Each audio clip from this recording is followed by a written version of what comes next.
Bom dia. Chega neste final de semana a João Pessoa. A festa de Nossa Senhora Aparecida, padroeira do Brasil. O Tambor Notícias começa agora com os seguintes destaques. Boa noite. O JPB deste sábado começa indo direto para o Funcionários 2. Na Paraíba, a primeira televisão que surgiu foi a TV Borborema, em Campina Grande. A novidade foi estampada nos jornais de 1966. Transmitia Tupi, hoje é afiliada do SBT.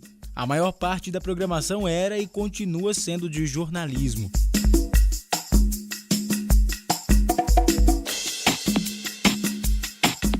Em João Pessoa, a TV nasceu em 1986. A Cabo Branco foi a primeira. Transmitia a Band e, a partir de 1987, a Globo. Mas antes mesmo da chegada da TV na capital, já existia telejornalismo por aqui. Francisco José, repórter da Globo com mais de 40 anos de carreira, explica como isso era feito. Antes da criação da TV Cabo Branco e da TV Paraíba em Campina Grande, e também da Cabugi, que hoje é Inter Cabugi, em Natal, nós é que fazíamos a cobertura nesses estados. Por isso tem o nome, porque em Recife é Globo mesmo, não é afiliada. Então é Globo Nordeste. E cabia a nós fazer a cobertura. Como nos primeiros 10 anos que eu entrei na Globo, de 30 anos para trás, eu era o único repórter de rede, da Rede Globo Nordeste. Eu vinha muito para João Pessoa, ia muito para Natal, para Alagoas, ia para o sul do Ceará, fazendo a cobertura dessas regiões. Encontramos Chico José aqui em João Pessoa durante o lançamento do livro que ele escreveu com o título 40 anos no ar. Além das memórias contadas na obra, algumas lembranças da capital seguem firmes na cabeça do repórter. Eu lembro de muitas coisas, principalmente daquelas coisas ruins, que marcam mais a cabeça das pessoas e da gente também. O assassinato de um jornalista aqui, onde o ex-governador tinha sido acusado. Nós viemos mostrar, eu acho que a pesca da baleia. Isso eu fiz 2 vezes, a pesca da baleia, até ser proibido. Eu lembro bem de matérias que foram feitas aqui, inesquecíveis, como a cobertura da morte da líder Margarida Maria Alves, que você não era nem pensava em nascer, e nós já estávamos aqui denunciando. Nós viemos dezenas de vezes a João Pessoa, viemos dezenas de vezes ao Rio Grande do Norte, fazer a cobertura porque não tinha ainda as emissoras instaladas aqui. Na busca por notícias, Francisco José encontrou também amigos e viveu momentos curiosos. Eu lembro de Zé Vieira Neto, que era estagiário e foi comigo daqui para Recife no carro da reportagem. O carro capotou, ele teve 4 fraturas e nós não tivemos nada. Quer dizer, foi um azar dele. E ele pode contar essa história também. E ali mesmo encontramos José Vieira Neto, o primeiro estagiário da TV Cabo Branco. Ele também se tornou repórter. A gente veio à Paraíba, Chico veio produzir uma reportagem sobre o assassinato do jornalista Paulo Brandão, do jornal Correio da Paraíba. Ele falou: olha, Vieira, você vai comigo, você conhece as pessoas e eu quero que você já comece a ver como é que se produz uma reportagem. Legal, a gente veio com ele. E ele fez todo o levantamento da reportagem durante o dia e à noite ele foi dar uma palestra na API, na Associação Paraibana de Imprensa.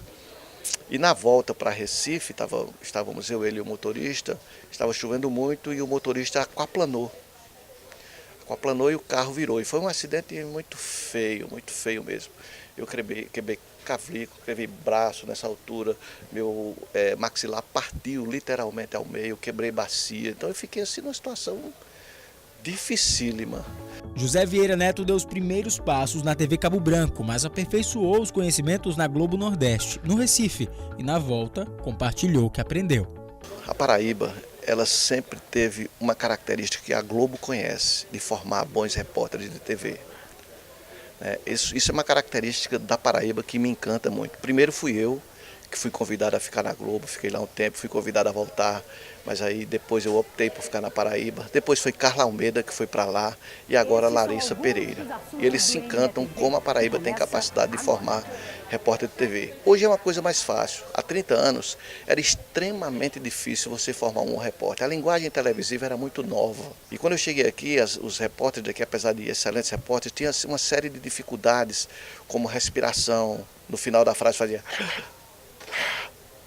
E você percebia isso na narração do texto. E a gente ajudou a corrigir isso, posturas, como fazer uma passagem, como andar numa passagem, que naquela época tudo era muito rígido, como eu falei, e a gente trocava ideias disso. Então, a minha contribuição na TV naquela época, graças a Deus, foi muito boa. Um traço que lembra a história da televisão em João Pessoa e pode ser visto em vários pontos da capital é a torre da primeira emissora de TV da cidade. Erguida na Avenida Monsenhor Valfredo Leal, é lá do alto dos seus 98 metros que sai o sinal para mais de 40 municípios paraibanos. Mas não é de lá que parte a história da TV Cabo Branco. O ano era 1986 e não existiam profissionais da área de televisão aqui na capital. A saída foi trazer cerca de 20 estudantes do IFPB, a antiga escola técnica, para começarem a dar os primeiros passos na televisão. O local escolhido para os treinamentos foi esse, o Hotel Tropicana, no centro de João Pessoa, que hoje não funciona mais. Na época, era de um dos sócios da TV Cabo Branco. Aqui, esses estudantes começaram a ter os primeiros passos de TV, as primeiras noções de enquadramento e posicionamento de câmera. Aqui começa de fato a história da TV João Pessoa. O hotel no cruzamento entre as ruas Rodrigues Chaves e Alice Azevedo, no centro, não funciona mais. Recentemente chegou a ser ocupado por pessoas sem moradia. Fomos saber como eram feitos os treinamentos das equipes da TV Cabo Branco aqui nos anos 80. Encontramos Cacá Martins, hoje diretor executivo da TV Manaíra, a antiga TV O Norte, a segunda emissora fundada em João Pessoa. Ele foi o responsável por montar a primeira equipe de profissionais de televisão na capital. Começou a carreira no Ceará em 1983 e estava na TV Bahia em 1986, quando foi chamado para o desafio aqui na capital paraibana. Nós tivemos aulas teóricas, aulas de sinal de vídeo para os editores, para os cinegrafistas, para os operadores de VT. Então nós tiramos ele do zero, da informação do zero. Tínhamos treinamentos sobre o que era uma massa de vídeo, o que era um pedestal, o que era um croma, como ajustar, o que tinha que ser feito, as 3 coisas básicas de televisão, o que era um efeito chroma key, o que era um key. Nós íamos dando, na realidade, aquilo que tínhamos naquela época como padrão de edição. As imagens não podiam, movimentos não podiam ser cortados, movimentos da direita para a esquerda era errado, tinha que ser da esquerda para a direita, né? Os tilts tinham que ser suaves, você não podia botar um tilt e logo depois outro tilt em sentido contrário, porque isso incomodava o telespectador. Moacir Aragão passou pelo treinamento no Hotel Tropicana e segue até hoje trabalhando na TV Cabo Branco. O eletrotécnico se tornou cinegrafista e agora é também supervisor de operações da emissora. Ninguém sabia nem qual seria a função que você exercer. Aqui cada um foi, porque eu acho legal isso, eu acho legal aquilo. Eu ia ser operador de VT no começo, depois achei para cinegrafista que era o top, né? Filmar aquele negócio sem entender. E eu achava que era uma coisa muito longe, muito distante, né? Você aprender isso. Mas aí a gente passou, acho que uns 6 meses trabalhando com o pessoal da Globo. Aí vieram para cá, então assim, cada um foi se afinando em determinado local. E nas ruas, como é que será que as pessoas reagiam ao ver os primeiros equipamentos de TV local nos anos 80? Naquele tempo, quando a gente ia para a rua, que o pessoal via aquele aparato, televisão, aquele povo todo, né? E interessante é quando eles começaram a se ver na televisão, porque a gente só via coisas de Recife. Quando eles começaram a se ver aqui, aí toma outra proporção. Era aquela história que antigamente, hoje em dia não, vem aqui para televisão para cima para baixo, tá comum. É como o lance da imagem aérea. Hoje em dia, mas antigamente dava um impacto, hoje não tanto. E nesses anos, muitas notícias e repórteres ficaram na mira das lentes e do olhar de Aragão. Até os Jogos Pan-Americanos no Rio de Janeiro, ele já cobriu. Viu de perto tudo evoluir, mas sabe que há coisas que não mudam. É o talento, é tua visão seja de comercial, de jornalismo. Quem também estava entre os 20 pioneiros entre técnicos e operadores no treinamento lá no Tropicana era Chico Sátiro. Hoje ele é gerente de operações na TV Tambaú, o SBT na Paraíba. Entre as lembranças mais marcantes, a alegria daquele começo. Aquilo a gente encarava com emoção, como se fosse assim realmente tudo que a gente queria. E tudo era novidade naquela época, ainda mais para a cidade, né? Televisão, que a gente não tinha realmente local, já tinha a TV O Norte como repetidora, a Globo que tinha como sinal de repetidora, mas uma emissora local mesmo, com produção, para a gente foi muito gratificante isso aí. Assim como Aragão, ele passou por outras funções e acompanhou a evolução dos equipamentos. Comecei como operador de VT e operador de faixa comercial, que também são são duas funções que hoje não existem mais na televisão, tá? É o operador de VT, que hoje as câmeras não são mais acopladas com o VT, que era um gravador que geralmente, se era para uma equipe de externo, a equipe de UPJ, era o gravador, ele era portátil, ligado à câmera por um cabo remoto. E tinha um operador que acompanhava sempre o cinegrafista. Internamente o VT eram as máquinas grandes, VO ou VU ou BVU, isso aí já é uma sequência de melhoramento, VO, VU e BVU. É como se fosse um carro 1.0, 1.8, 2.0. Naquela época era tudo analógico e para você fazer uma sequência de um jornal tinha que ser com toda a antecedência para colocar uma matéria após outra. Se fugisse daquela sequência, era maior trabalheiro, maior corre-corre, o apresentador tinha que enrolar lá bastante tempo para a gente poder correr a fita com aquela matéria até encontrar a próxima matéria. E assim era, naquela época era chamada de Umatic, o formato. E os efeitos visuais, como créditos e artes, como iam para o ar numa época onde não se usava programas de edição no computador? Para a gente conseguir fazer efeitos visuais naquela época, a gente pedia para que o desenhista fizesse o desenho em uma cartela de fundo azul, com letra branca ou letra colorida, diferente do azul, e a gente colocava na frente da câmera e com o efeito a gente recortava a parte azul e ali a gente dava movimento àquela cartela, era como a gente conseguia fazer um nome se movimentar, era mexendo com a própria mão ou com um movimento de câmera.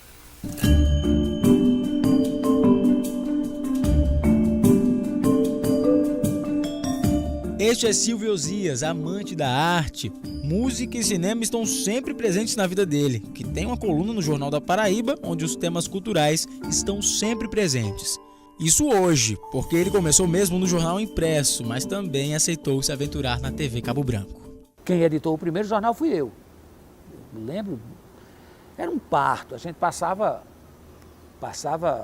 a tarde naquele sofrimento. O primeiro jornal que entrou no ar, em outubro, foi Câmera 7, na época apresentado por Geraldo Oliveira e por Bertrand Freire. No período experimental, que foi entre outubro e dezembro de 86, a gente, aí sim, foi um treinamento para valer no ar. Assim como Silvio, outros jornalistas toparam o desafio. Esse grupo era formado por jornalistas, alguns mais experientes, outros menos, alguns muito novos, recém-saídos do curso, outros ainda no curso, mas eram pessoas que todas elas, sem exceção, que não conheciam nada de televisão. Era gente do impresso, era gente do rádio, bom, não havia web jornalismo, naturalmente, então era impresso ou rádio. Uma euforia muito grande, uma empolgação muito grande. E, de certa forma, eu acho que havia em cada um do seu jeito, havia a consciência de que a gente estava fazendo um negócio que era importante. A televisão demorou muito a chegar em João Pessoa. Campina tinha uma emissora desde 63, eu acho. Pergunto para Silvio se ele toparia voltar a trabalhar em TV. Não mais, eu não gosto, eu não tenho nenhum plano eu não estou me vendo em nenhuma redação, né? Não mais. Mas sei lá, às vezes acontece um negócio, não estou falando de TV não, em qualquer... Isso aí é uma coisa que a gente não pode nunca mais outra vez, né? Não sei, sinceramente não sei. Agora não.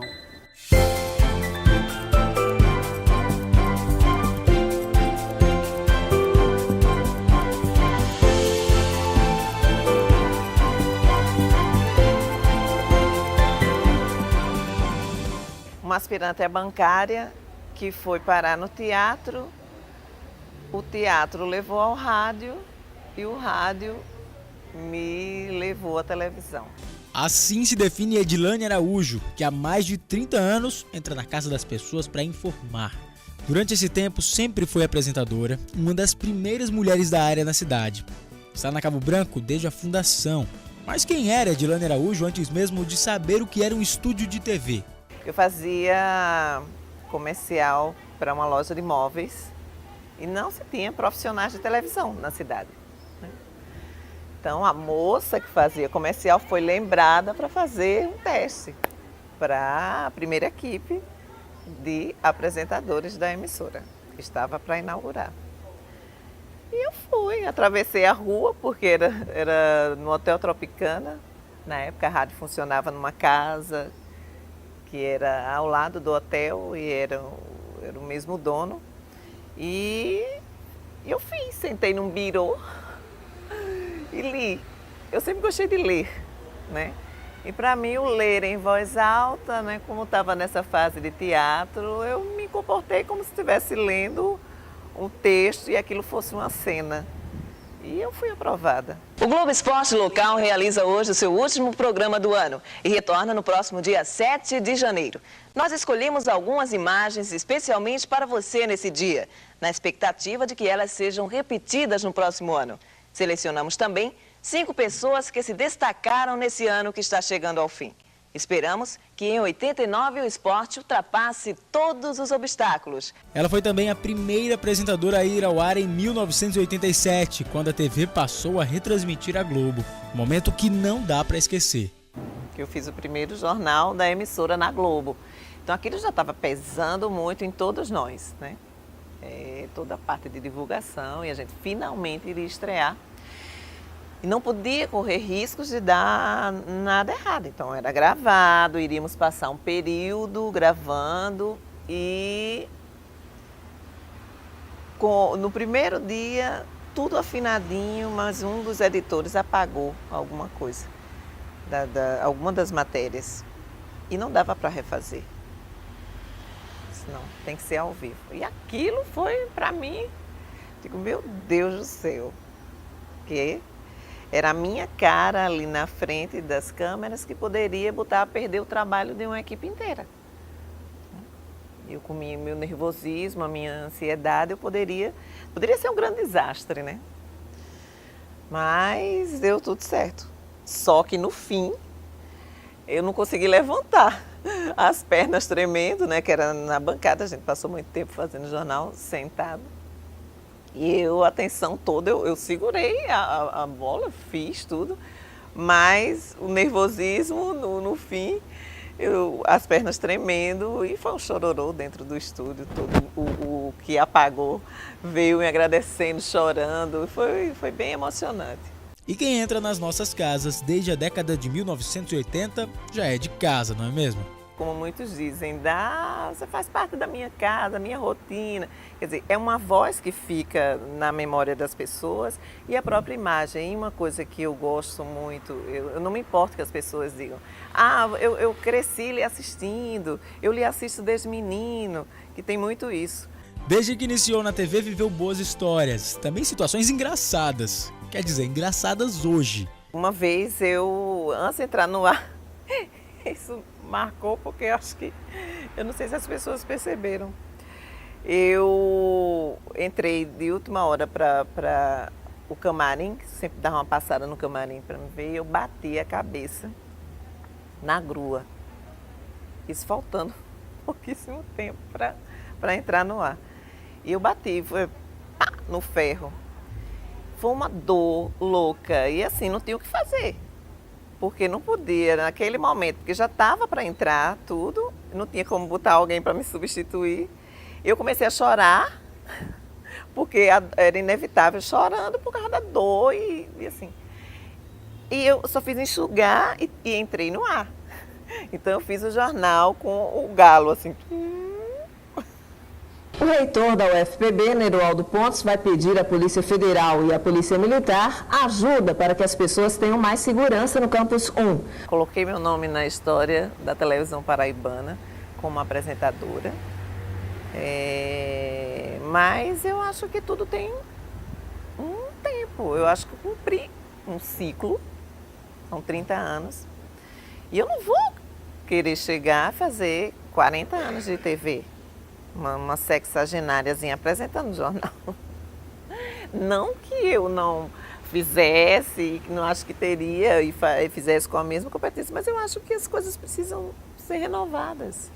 E nós ficamos por aqui. Terminamos o Bom Dia agora e voltamos segunda-feira a partir das 7h30 da manhã. Tenham todos um bom fim de semana, um bom dia e até lá, hein? Boa tarde. A Paraíba toda parou para ver a estreia de Raquel Sherazade e Josival Peixoto no SBT Brasil. Segunda-feira, 4 de abril de 2016, o Tambor Notícias começa agora com os seguintes destaques. Foi uma surpresa grande, porque quando eu vim para Paraíba, eu não vim para trabalhar nas televisões da Paraíba. Eu vim para fazer um trabalho na Paraíba, de campanha política. E quando terminasse essa campanha, eu ia embora para casa, ia voltar para o Rio de Janeiro. Só que aí eu fui convidado por Erialdo Pereira para continuar aqui na Paraíba. A TV Cabo Branco ia estrear com a Rede Globo, no dia 1º de janeiro de 1987, e aí ele me convidou para apresentar o Bom Dia Paraíba. E aí eu resolvi ficar e fui ficando, aí foi o boom da minha vida, foi exatamente aí, foi onde tudo começou. A formação do apresentador carioca é de médico veterinário. Inclusive, a TV Tambaú, onde ele trabalha desde os anos 90, já fez reportagens sobre essa curiosidade. Quando eu estava prestes a terminar a faculdade, muita gente falava para mim, rapaz, vai ser locutor, vai ser locutor, vai ser locutor, vai ser locutor. E aquilo também acaba inflamando a gente. Aquele início na televisão era algo novo para todo mundo. Para Aldo, uma surpresa que mudou a vida de vez. E quais são as suas principais lembranças? Naquele primeiro momento onde pela primeira vez você se viu de frente para uma câmera. Rapaz, a lembrança é exatamente do susto, né? O que eu mais tive foi susto. Porque mesmo fazendo 3 meses de campanha política, quase, estando no ar, né, gravando aqueles... Quando a gente vai para a televisão é um baita susto, porque a coisa é ao vivo, é totalmente diferente, é um trabalho de jornalismo, é uma equipe imensa que você trabalha com uma equipe imensa. Então realmente é uma coisa que você, quando se olha assim, eu, por exemplo, quando eu chegava no estúdio, que eu olhava, o tamanho do estúdio a princípio ele era pequeno, mas depois aí aumentou o estúdio da TV Cabo Branco, foi bem grande, e a gente olhava aquilo, eu falava, não acredito que eu estou aqui. A gente era muito unido, sabe? E não tinha diferença, não era a área de jornalismo era unida, de um lado a operação era todo mundo junto.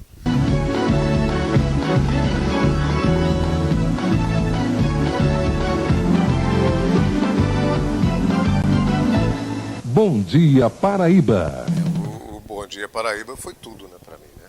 O Bom Dia Paraíba foi o início da minha carreira, propriamente dita, né, como jornalista. Estreamos em fevereiro o Bom Dia Paraíba, na TV Cabo Branco. Trabalhei durante 6 anos lá e depois fui convidado para a TV Tambaú, onde estou até hoje. E o Bom Dia foi exatamente onde eu aprendi. No início a gente gravava, era gravado de madrugada, a gente sofria, a gente penava, mas era tudo tão gratificante, tudo tão maravilhoso, que esse fato aí da gente gravar de madrugada, ficar sem dormir, a gente estava nem aí para isso. O que era mais complicado naquele tempo em relação a fazer um jornal e o que é fazer um jornal hoje? Vou levar para o lado dos apresentadores. Ok, hoje as câmeras são, evidentemente, mais sofisticadas, né? Até na edição nem se fala, né? A edição hoje é um chip. O chip, você vai lá e colocou o chip, você já está fazendo a edição. Agora, no estúdio, por exemplo, era muito interessante, porque nós não tínhamos teleprompter. O apresentador não tinha teleprompter. E aí um dia eu me lembro que eu cheguei na televisão e alguém teve a ideia, eu não sei se foi Edilane Araújo ou se foi Geraldo Oliveira, que teve a ideia de colocar uma tira, que era a tira de papel do script, cortava o script, ficava só aquela da leitura do apresentador, emendava uma folha na outra e ia passando assim ao lado da objetiva da câmera. E é ali que a gente ia apresentando como se a gente tivesse um TP, como se a gente estivesse olhando para o telespectador em casa, né? Olhando direto para a câmera. A tecnologia avançou não só dentro das emissoras, mas também fora delas. As TVs se espalharam, tiveram a imagem melhorada. A população passou a assistir mais. Em 2014, 97,1% dos 67 milhões de domicílios do país tinham TV. Esses dados são da Pesquisa Nacional por Amostra de Domicílios, divulgada no ano passado pelo IBGE. E agora a maioria tem sinal digital, que no Norte e Nordeste representa 30% das TVs. Aqui em João Pessoa elas estão por todo lado, em casa, no comércio, na palma da mão. E mesmo com toda essa evolução, ainda tem gente que conserta a TV analógica, deixa as TVs de tubo no conserto, fazem a manutenção, mas a partir do ano que vem isso deve ficar cada vez menos recorrente. Afinal, o sinal analógico acaba em maio de 2018 e para assistir televisão nesse modelo aqui, só com conversor digital, muitas vezes não compensa. E é por isso que tem gente abandonando elas nos concertos. Por aqui a gente encontra diferentes modelos, desde essa mais moderninha, do tempo de tubo, até aquelas relíquias mesmo, dos anos 80, como essa daqui. Provavelmente foi numa dessas que a TV em João Pessoa começou. Nesse galpão de uma empresa de resíduos eletrônicos no Conde, a cerca de 40 quilômetros de João Pessoa, elas se amontoam. Muitas vêm da capital, vão ser desmontadas e trituradas. Vão então servir para os fornos de indústrias cerâmicas e por aqui também tem peças antigas dos bastidores das emissoras de TV. Nesses mais de 30 anos de história da televisão na cidade de João Pessoa, diversos equipamentos passaram e passam pelas mãos dos profissionais que ajudaram a construir a história desse meio de comunicação. Acontece que não existe um museu ou algo do tipo para guardar essas memórias e muitas peças cheias de história vieram parar nesse galpão de lixo eletrônico. Por aqui tem máquinas de edição e reprodução antigas e até transmissor de sinal analógico. Na minha infância eu via o cinegrafista, né, com aquele trambolhão no ombro. A gente recebeu algumas daquelas aqui e realmente se pensou, né, rapaz, uma relíquia. A gente começou a receber algumas relíquias, né, alguns equipamentos que fizeram história, que hoje não existem ou não são utilizados mais. E aí, por sugestão de um dos sócios, a gente começou a guardar esse tipo de coisa, como uma câmera que não se usa mais, vários equipamentos e quem sabe no futuro se faça uma exposição disso aí. E assim as memórias físicas da TV em João Pessoa seguem empoeiradas no galpão. Um passado ainda sem destino. É que a cidade não tem um lugar para guardar essa história. Eu acho não é nem um museu da televisão. Eu lamento profundamente que a gente não tenha museu de nada, entendeu? Você chega em qualquer cidade, você chega fora daqui, aí você procura logo, eu gosto, você procura um museu. Onde é o museu? Né? Pelo menos um.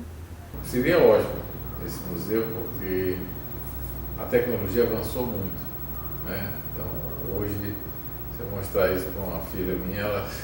que é isso e tal. Quem luta pela memória da TV é o professor, pesquisador e jornalista Gilson Souto Maior. Ele começou a carreira no rádio em Campina Grande e chegou a João Pessoa já com experiência da TV Borborema. Foi o primeiro apresentador da TV Norte, uma voz marcante. 9º Campeonato Norte e Nordeste de Hopcat classes 14 e 16. A repórter Selma Vidal esteve lá e traz mais detalhes. O meu início aqui na TV O Norte, hoje TV Manaíra, foi muito interessante. Primeiro, pela experiência de iniciar um trabalho numa emissora de televisão, que era a segunda emissora de televisão, com diferença apenas de dias da outra TV Cabo Branco. A TV O Norte pertencente aos Diários Associados. Este ano ele lançou o livro A História da TV na Paraíba, uma maneira de registrar o que viveu. Eu falava sobre a história da televisão e do rádio e da imprensa de um modo geral no curso de comunicação. Por quê? Porque eu vivi a história dessas mídias, mas a bibliografia sempre foi precária dentro dos cursos de comunicação no que se refere à notícia dos nossos atores, dos nossos jornalistas, dos nossos radialistas, dos nossos âncoras de televisão. A história oral, ela morre com o passar do tempo. As pessoas esquecem e aquelas pessoas que contam, consequentemente, uma morre, passou para um, aquela morre também e com o tempo ninguém vai saber quem foi quem. Então, estão registrados em livros e eu quero, enquanto eu tiver vida, dar continuidade a esse trabalho de criação de novas bibliografias. Contar com o memorial físico também é um dos objetivos de Gilson. Eu queria dizer a você, antes de tudo, Everton, que nós estamos lutando para criar um memorial ou um museu da comunicação em João Pessoa. Já é uma ideia minha e do jornalista Nonato Nunes. Nós já conversamos, por sinal nós até divulgamos isso nas redes sociais. E eu penso, espero que Deus me dê saúde, para que eu possa, com a colaboração sua, do Dias, que é meu amigo aqui, o cinegrafista, que tem muita coisa guardada e arquivada, para nós fazermos juntos, não é, um mutirão e tentarmos conseguir, junto ao Ministério da Educação, o apoio preciso para que nós tenhamos este museu da comunicação aqui. A capital onde o sol nasce primeiro conta hoje com 5 emissoras comerciais abertas: TV Tambaú, Cabo Branco, Manaíra, Correio e Arapuã. Juntas, elas formam um mercado competitivo e dão continuidade a uma história que deu certo. Tem um orgulho e a satisfação de ter feito tantos amigos nesse tempo, neste mercado, ver que essas pessoas evoluíram, cresceram, se tornaram exemplos, se tornaram orgulho para a Paraíba, e eu participei junto disso. Então é uma satisfação profissional muito bem. Dizem que isso aí é o salário moral, né? E isso daí não tem preço. O carinho que eu tenho na rua com as pessoas, isso não tem preço, sabe? O carinho que eu tenho dos meus colegas da televisão não tem preço. Então é isso que eu espero levar para toda a minha vida, na hora que eu parar, principalmente.